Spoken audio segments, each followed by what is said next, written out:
आज के एपिसोड में एक शॉकिंग ट्विस्ट देखने को मिला। शेर ने अपने बाप के हक हलाल के पैसे वापस लेने के लिए एक मास्टर प्लान बनाया है। अब प्लान क्या है? शेर एक फेक अमेरिकन कंपनी के जरिए अपने चाचा और उनके बेटों को पहले डबल और ट्रिपल प्रॉफिट दिखाएगा।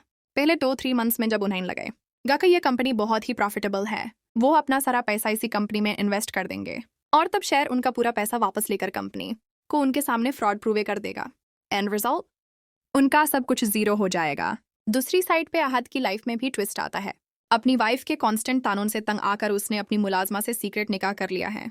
मुलाजमा जो शुरू से ही उसके पीछे थी, अब खुशी से फूले नहीं समा रही। लेकिन मर्जन को कुछ अजीब सा डाउट हो रहा है।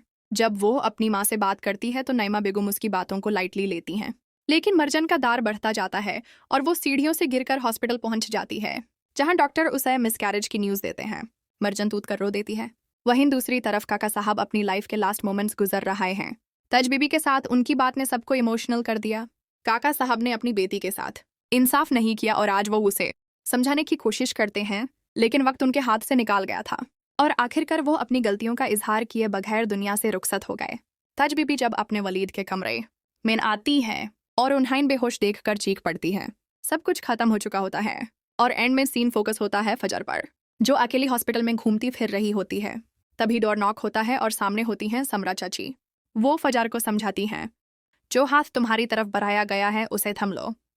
लेकिन फजर जवाब देती है, चची ये तो खुला ऐलान होगा बगावत का। अब सवाल ये है, फजर को शेर से शादी में बगावत क्यों लग रही है?